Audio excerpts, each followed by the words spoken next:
Hi, my name is Hannah. I'm a stylist here at West 13th Salon. Today I'm going to do a Dutch braid demo. So a while back I did a French braid demo. The Dutch braid or German braid or boxer braid is the reverse version of a French braid. So instead of the braid sitting in the hair, it sits on top of the hair like that. So these are those awesome boxer braids that you see everybody wearing. They're kind of the new thing, and you can always like fluff up the braids to make them look bigger. I did this one pretty tight, so it's kind of hard to fluff it up now, but all right, so Dutch braid demo, here we go. So we're going to start by taking a small section up top here and splitting it into 3 pieces. So make sure you get good 3 pieces. You want them about the same size and length.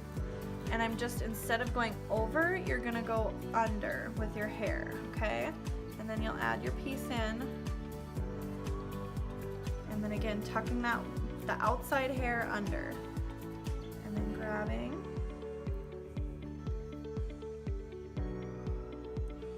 I'm gonna mess up by going slow, of course.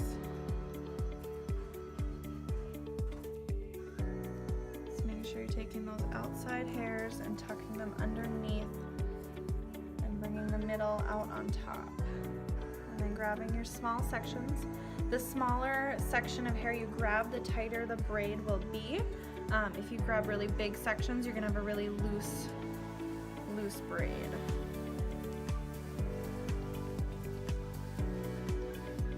Going up and over.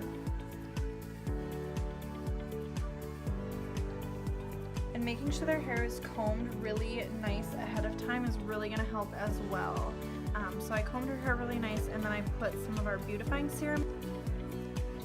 So putting that beautifying serum in really helps keep that nice and shiny and healthy, and it gives the hair an extra bit of softness as well.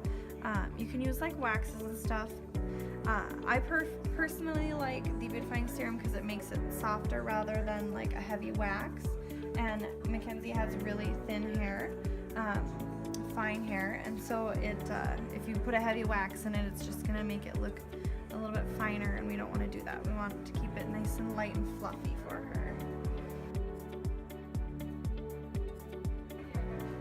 And then if you really wanted to get that fluffy braid, kind of fluffing it up as you braid down. So like while I'm here, I'd be fluffing as I go. I'm just going to keep braiding it tight since that's how I had the other one in.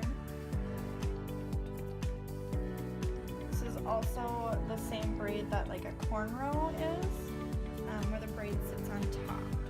So lots of different names for this braid.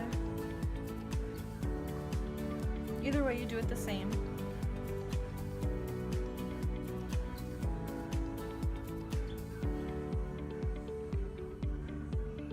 So again, making sure that you're taking that middle piece, bringing those outside pieces under, and the middle piece goes over.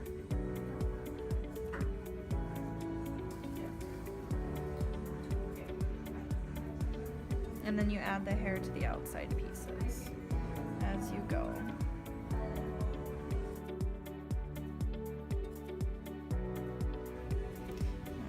And then when you're doing these last bottom pieces, a trick to prevent kind of that like floppiness is have them look back. So I'm gonna have you look back a little bit, Mac, and then pull it tight while they're looking back. It pulls their skin a little tighter together. So now when she looks up, so you can go ahead and look up, it won't be as floppy. That I had already tightened it in there, so I wasn't able to get it as tight. But having them look back as you're tightening it will help because you'll be able to really get it in there. If you have them look down, they're just going to be stretching their hair further.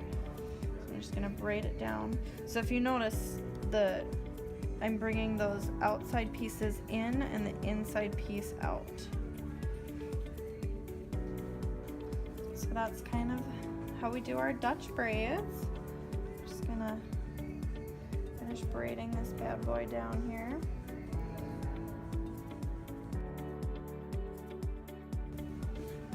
Make sure I get them a little bit even at least, and I'll put my little elastic on. Wolverine style.